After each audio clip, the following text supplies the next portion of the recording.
untuk teman-teman yang belum join Cool dan rindu untuk punya komunitas, kalian bisa kontak yang ada di layar ini.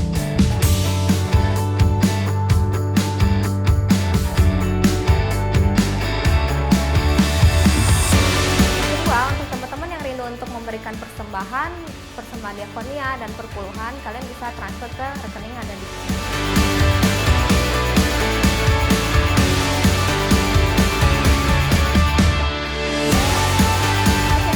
Jangan lupa untuk follow Instagram TAC di @gengcc.tac. Selamat beribadah teman-teman semua. God bless you.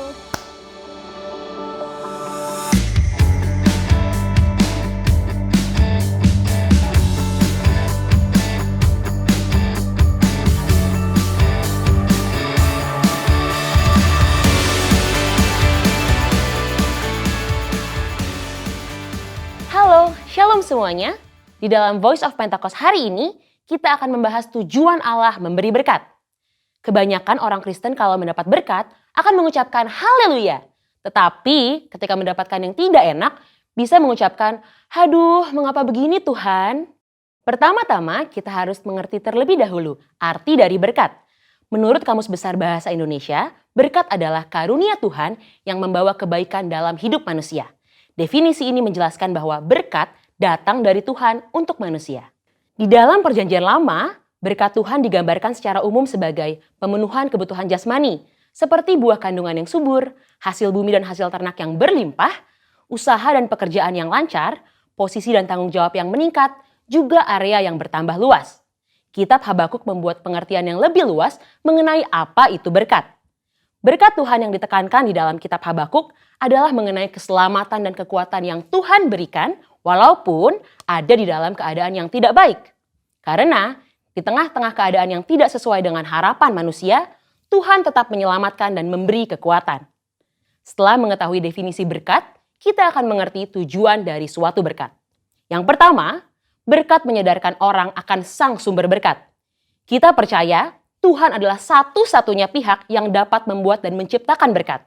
Dan tidak ada satupun pihak lain yang dapat menciptakan berkat. Yakobus 1 ayat 17. Setiap pemberian yang baik dan setiap anugerah yang sempurna datangnya dari atas. Yang kedua, berkat membuktikan kedaulatan Tuhan. Sebagai sumber berkat, Tuhan adalah pihak yang dapat memutuskan dan menentukan kepada siapa berkat itu akan diberikan. Bilangan 23 ayat 20. Yang ketiga, berkat membuktikan pemeliharaan Tuhan. Tumbuhan dan hewan sebagai bahan makanan bagi manusia yang kita nikmati, dan hujan yang turun dari langit untuk memungkinkan hal tersebut tumbuh adalah hasil kemurahan Tuhan bagi pemeliharaan hidup seluruh umat manusia di muka bumi ini. Berkat menunjukkan dan membuktikan betapa baiknya Tuhan bagi umat manusia. Yang keempat, berkat Tuhanlah yang membedakan kehidupan orang benar dengan dunia. Hal yang membedakan antara orang yang bersungguh-sungguh beribadah kepada Tuhan dengan yang tidak adalah mereka akan menerima berkat kekuatan, pemeliharaan, dan keselamatan untuk mengatasi masalah. Maliaki 3 ayat 18, maka kamu akan melihat kembali perbedaan antara orang benar dan orang fasik, antara orang yang beribadah kepada Allah dan orang yang tidak beribadah kepadanya. Hal penting yang harus kita mengerti adalah, walaupun orang benar dapat menghadapi masalah, namun sikap orang benar dalam menghadapi masalah akan sangat berbeda dengan dunia. Hal ini karena Tuhan senantiasa memberi damai sejahtera dan kekuatan bagi orang-orang yang sungguh-sungguh beribadah kepadanya. Seperti yang tertulis di dalam Yohanes 14 ayat 27. Dan yang kelima, berkat Tuhan untuk menunjukkan kasih setia Tuhan. 2 Petrus 3 ayat 9 menulis, Tuhan tidak lalai menepati janjinya, sekalipun ada orang yang menganggapnya sebagai kelalaian, tetapi ia sabar terhadap kamu, karena ia menghendaki supaya jangan ada yang binasa, melainkan supaya semua orang berbalik dan bertobat. Kita yakin bahwa berkat dan pemeliharaan Tuhan membuktikan Ia adalah Allah yang setia, walaupun kita sebagai manusia terkadang tidak setia. Namun Ia tidak pernah lalai menepati janji-janjinya. Yang keenam, berkat Tuhan menguji integritas kita. Mengutip kata-kata terkenal dari Robert Ingersoll, yaitu setiap manusia dapat tahan dalam keadaan yang tidak baik, namun hanya manusia hebat yang dapat bertahan di dalam kelimpahan. Kutipan ini menunjukkan bahwa hidup berkelimpahan atau penuh berkat terkadang dapat menjatuhkan seseorang. Namun, hanya orang yang memiliki integritas saja yang dapat tetap hidup benar di saat berkelimpahan. Integritas dapat membuat seseorang untuk dapat bersikap rendah hati dan memiliki empati terhadap lingkungan sekitarnya saat mengalami kelimpahan. Selain itu, orang yang mempunyai integritas dapat menjaga hidupnya tetap benar, walaupun ia memiliki segala kemampuan dan kesempatan untuk berbuat apapun tanpa batasan. Dan yang terpenting, orang yang berintegritas hatinya tetap dapat percaya dan melekat kepada Tuhan, serta menaruh harapannya kepada Tuhan, walaupun ia memiliki segala yang ia butuhkan dan inginkan. Mari saudara, kita terus percaya bahwa berkat Tuhan yang kita nikmati bukan hanya sekedar pemenuhan jasmani saja, namun kekuatan dan damai sejahtera yang kita rasakan itu juga merupakan berkat Tuhan yang kita terima. Biarlah kita senantiasa terus sadar bahwa keberadaan kita bukan hasil kekuatan kita sendiri, namun merupakan berkat Tuhan bagi kita. Jangan kita fokus pada berkatnya, namun teruslah mendekat pada sumber berkatnya, yaitu Allah sendiri di dalam kehidupan kita. Saudara, untuk penjelasan lebih lengkapnya dari tim teologi kami, jangan lupa buka link yang ada di atas atau scan QR Code yang tersedia. Salam integritas, Tuhan Yesus memberkati.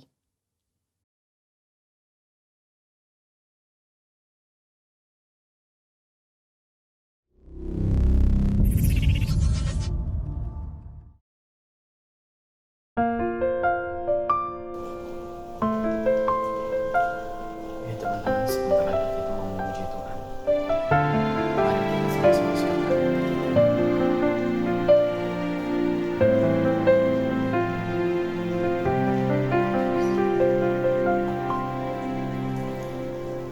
Kau hiasi kehidupanku dengan kemurahan-Mu.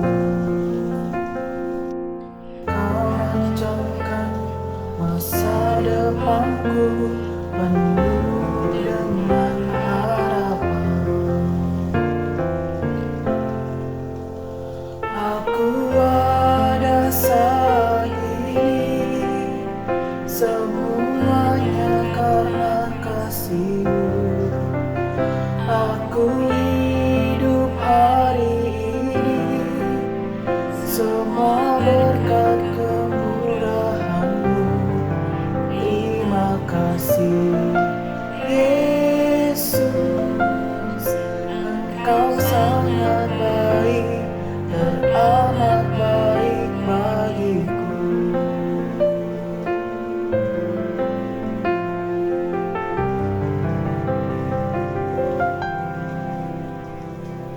Kau hiasi kehidupanku dengan kemurahan-Mu. Kau rancangkan masa depanku penuh dengan harapan. Aku ada saat ini, semuanya karena kasih-Mu. Aku hidup hari ini, semua berkat kemurahan-Mu. Terima kasih Yesus, Engkau sangat baik, teramat baik bagiku. Saat ini semuanya karena kasih-Mu. Aku hidup hari ini, semua berkat kemurahan-Mu. Terima kasih Yesus, Engkau sangat baik, teramat baik bagiku.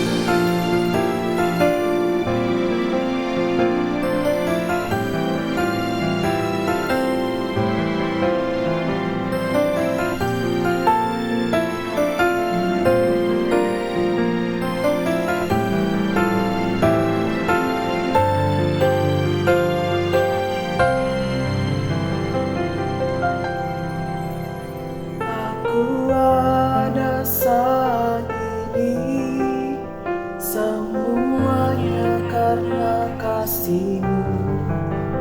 Aku hidup hari ini, semua berkat kemurahan-Mu. Terima kasih Yesus, Engkau sangat baik, teramat baik bagiku. Aku ada saat ini, semuanya karena kasih-Mu. Aku hidup hari ini, semua berkat kemurahan-Mu. Terima kasih Yesus, Engkau sangat baik, teramat baik bagiku.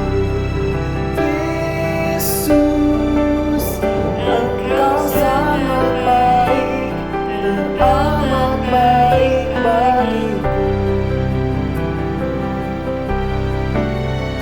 Terima kasih Tuhan buat kebaikan-Mu di hidup kami Tuhan,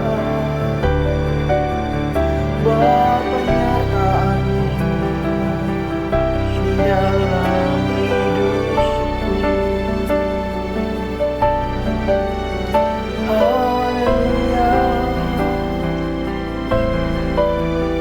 haleluya.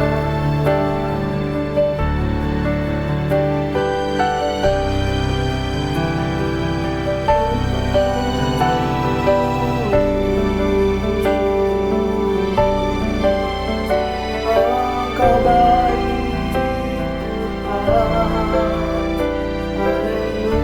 haleluya.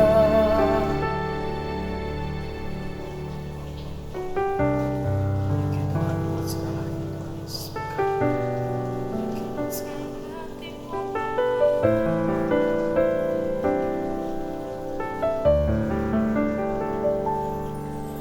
Bila hati terasa berat, tak seorang pun mengerti bebanku. Ku tanya Yesus, apa yang harus ku buat?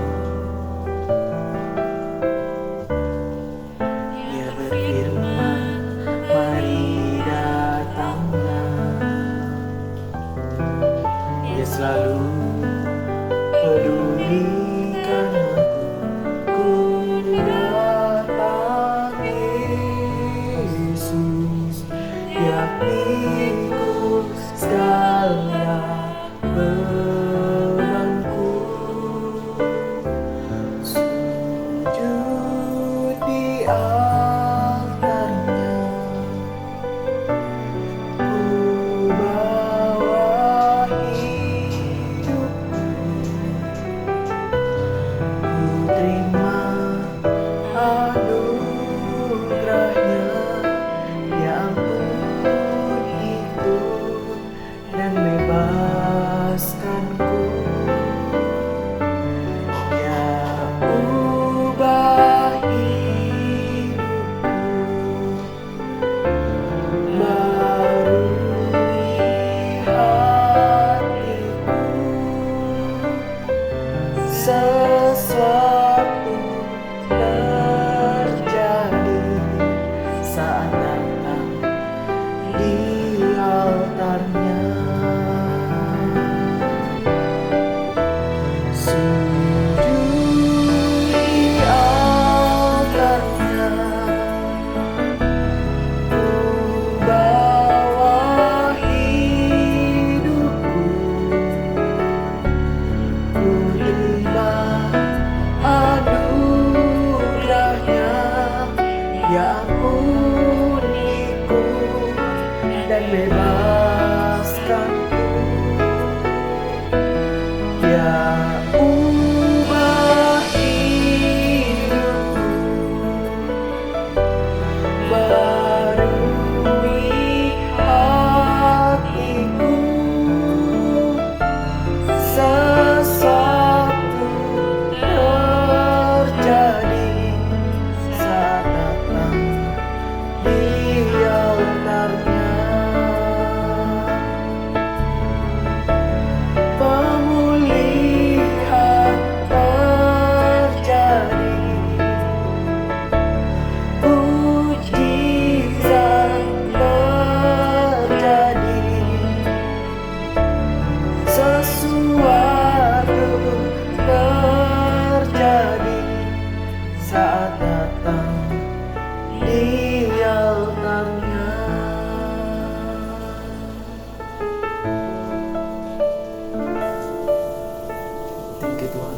pagi hari ini ya Tuhan Yesus, sebentar kami ingin mendengarkan firman-Mu. Biar Engkau turut pimpin kami di dalam setiap rencana-Mu di dalam kehidupan yang Engkau telah siapkan buat kami ya Tuhan Yesus. Kiranya supaya firman-Mu itu bertumbuh dan berbuah di dalam hati kami. Hanya dalam nama Tuhan Yesus kami telah berdoa. Haleluya. Amin. Shalom semuanya, senang banget bisa ketemu kalian lagi hari ini. Sebelum kita berjalan lebih jauh, saya punya satu pertanyaan buat kalian. Apa sih yang disebut sebagai teladan? Kita sering dengar ini, baik itu di dalam ibadah-ibadah TAC, atau mungkin di KUL, atau bahkan di sosial media. Tapi apakah kita benar-benar mengerti apa yang menjadi arti dari teladan yang sebenarnya? Mari kita simak lebih lanjut. Di dalam Kamus Besar Bahasa Indonesia, teladan adalah sesuatu yang patut ditiru, baik untuk dicontoh. Mari kita lihat juga apa yang menjadi perkataan Alkitab dalam hal ini. Kita buka sama-sama di 1 Timotius 4 ayat 12. Dikatakan demikian, janganlah seorang pun menganggap engkau rendah karena engkau muda. Jadilah teladan bagi orang-orang percaya dalam perkataanmu, dalam tingkah lakumu, dalam kasihmu, dalam kesetiaanmu, dan dalam kesucianmu. Kata teladan di sini diambil dari kata Yunani yang artinya adalah model atau a copy. Maksudnya apa? A copy adalah sebuah salinan. Kalau yang kita tahu biasanya menjadi teladan adalah kita menjadi lebih baik dari orang-orang lain. Kita menjadi contoh buat orang-orang lain. Alkitab mengatakan bahwa kita tidak cuma sekedar menjadi contoh, teman-teman, tapi kita harus menjadi Kristus di dalam kehidupan kita, dimanapun kita ditetapkan.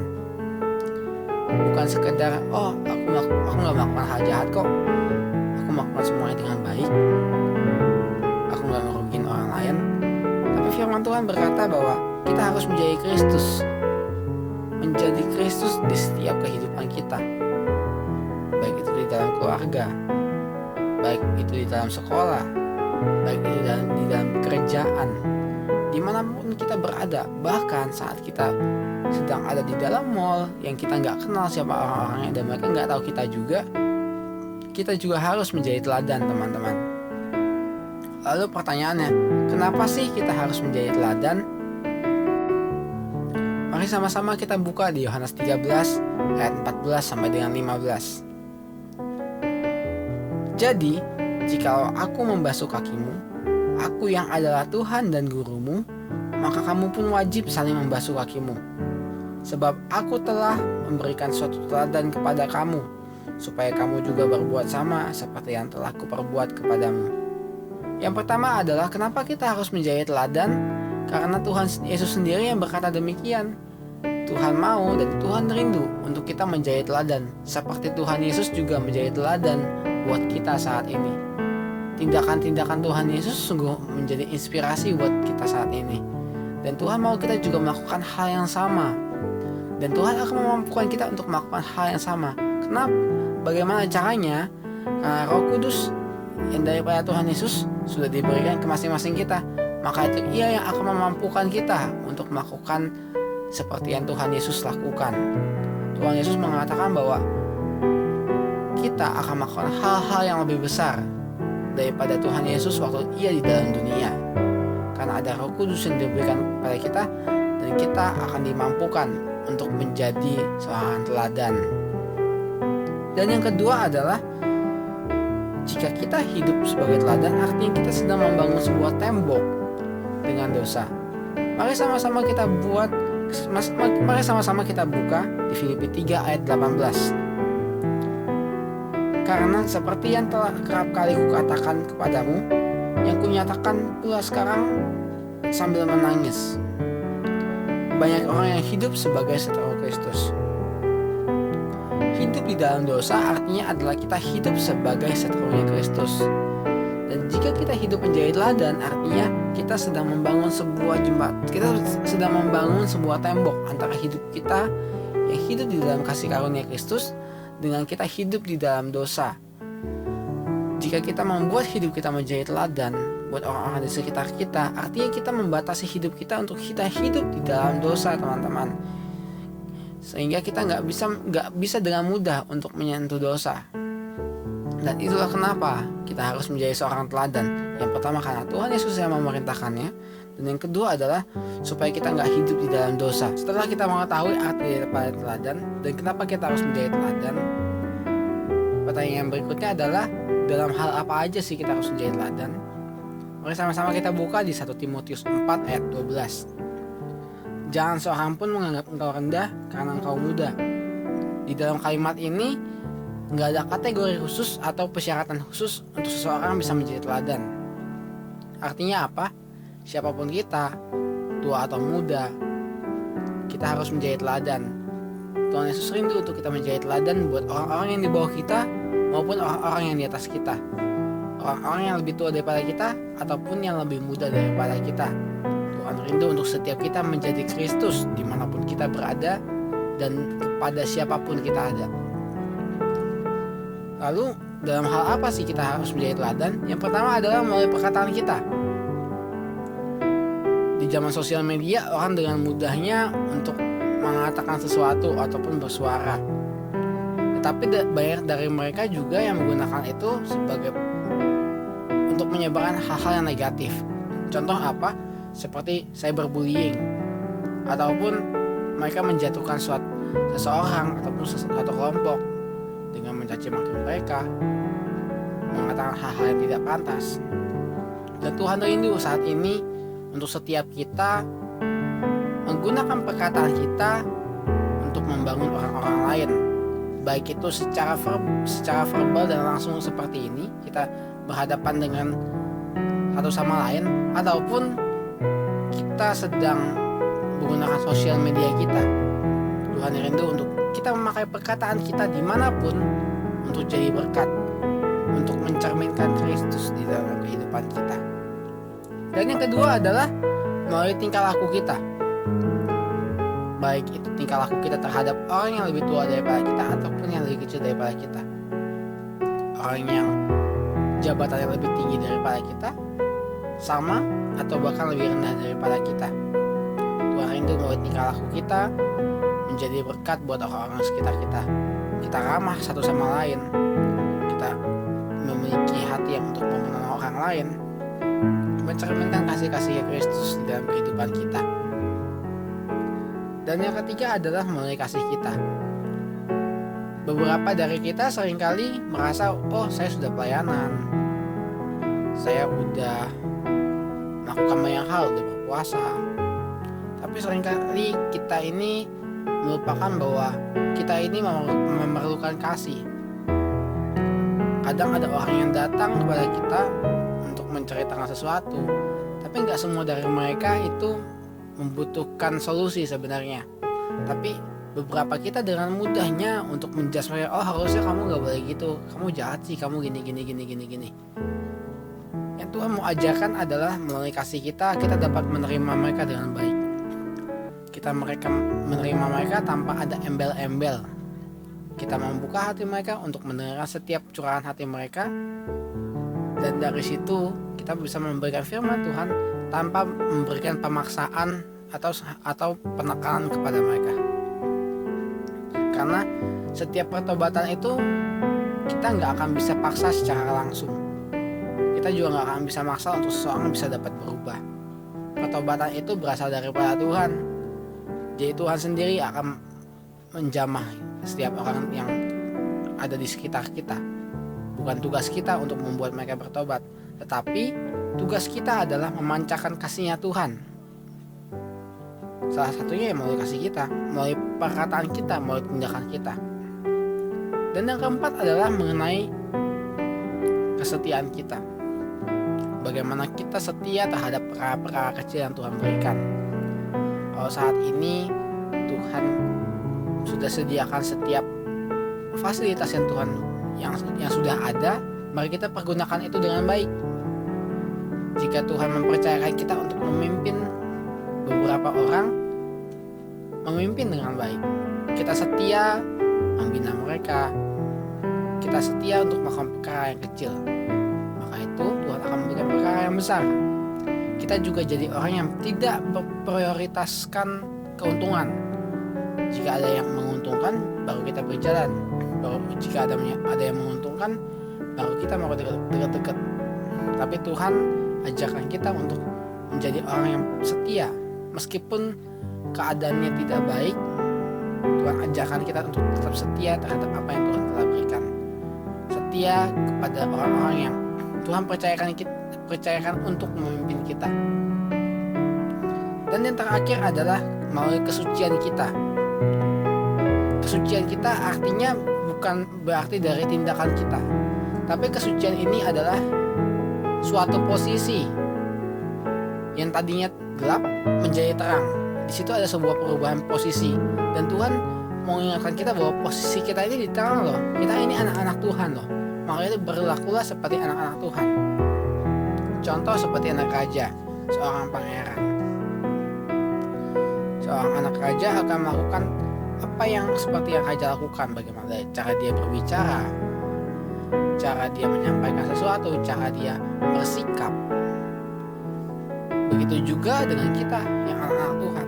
Tuhan mau untuk setiap kita melakukan kehendaknya Tuhan. Kita melakukan yang menjadi bagian kita yang Tuhan tuntut kita untuk lakukan. Menjaga kehidupan kita, menjaga kekudusan, membangun hubungan dengan Tuhan, menjauhi dosa. Dan seperti itu yang Tuhan mau rindu untuk kita lakukan. Itulah menjaga kesucian kita.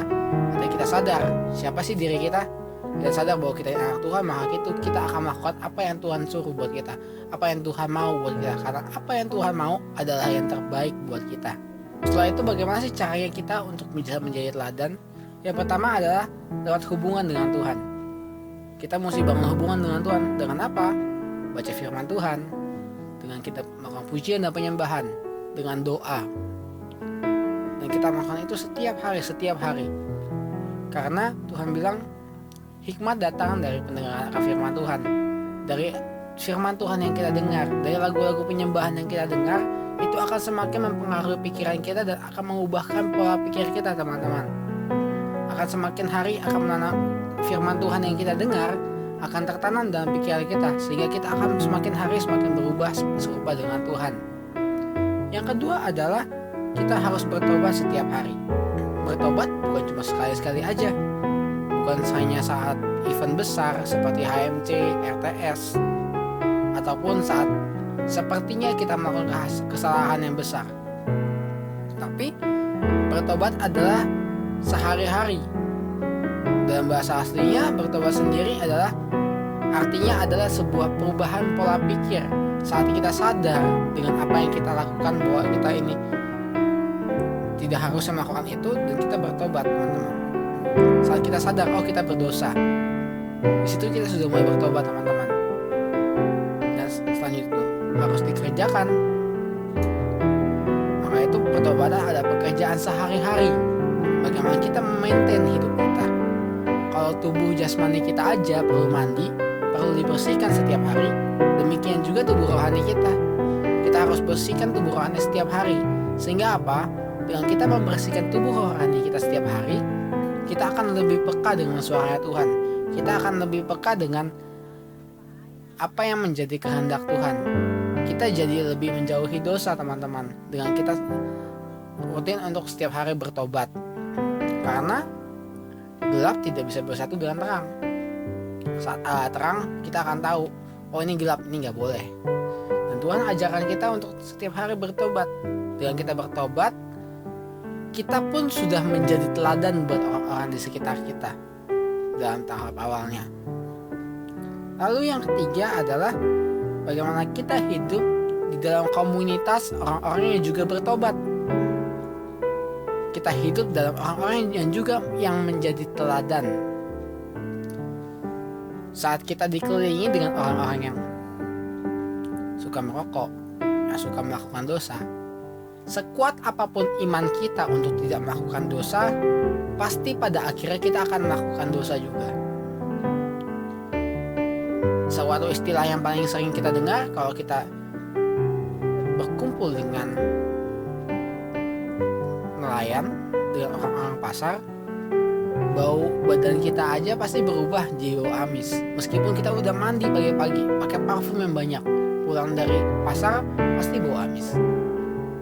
Begitu juga jika kita hidup di dalam Tuhan, kita hidup dalam lingkungan orang-orang yang menjadi teladan, keteladanan mereka juga akan mempengaruhi kehidupan kita untuk juga menjadi teladan, teman-teman.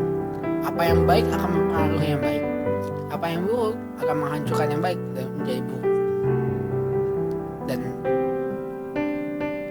Tuhan rindu untuk setiap kita pun hidup dalam komunitas yang baik, komunitas yang saling membangun, yang saling menguatkan.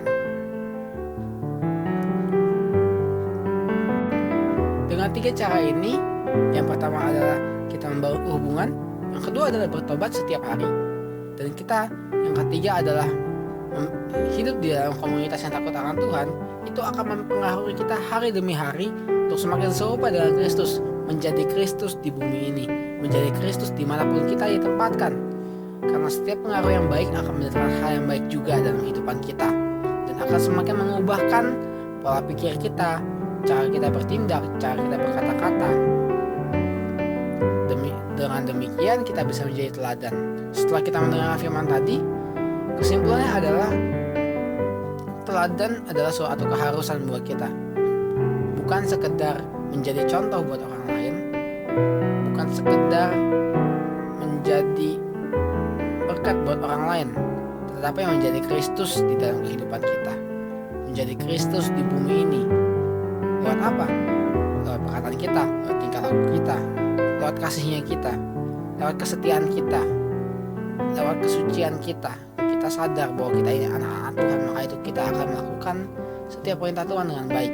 Kita akan menjadi Kristus dimanapun kita ditempatkan, baik di keluarga, di sekolah, dimanapun kita, bahkan di tempat yang orang-orang nggak tahu, yang orang-orang nggak akan kenal kita tetap menjadi teladan.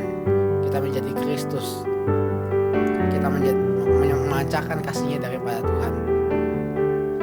Dan dengan kita menjadi teladan, artinya kita sedang membangun suatu tembok antara diri kita dengan dosa. Jika kita hidup di dalam dosa, artinya kita menjadi seteru Tuhan. Saat kita hidup di dalam kasihnya Tuhan, tidak menjadi teladan, kita menjadi anak-anaknya Tuhan. Sekian firman hari ini. Mari kita bersatu di dalam doa. Bapa, terima kasih Bapa atas hari ini. Kami mengucap syukur Bapa atas firman yang boleh Engkau berikan ya Bapa. Ampuni Tuhan kalau selama ini mungkin kami tidak menjadi teladan dalam kehidupan kami. Tuhan, biar Engkau yang mengurapi setiap kami, memampukan setiap kami untuk menjadi teladan, untuk menjadi Engkau, menjadi Kristus dimanapun kami ditempatkan. Engkau yang akan memampukan kami.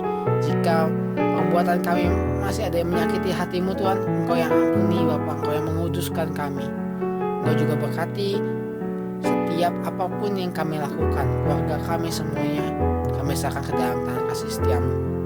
Hanya di dalam nama-Mu kami bisa berdoa dan mengucap syukur. Hanya di dalam nama Tuhan Yesus. Haleluya. Amin. Thank you buat teman-teman yang udah nonton video ini ya, dan jangan lupa komen, like, dan subscribe. Terus cek juga di video kita yang lain, itu ada konten-konten yang lainnya yang semoga mungkin bisa bermanfaat buat teman-teman semua. Dadah!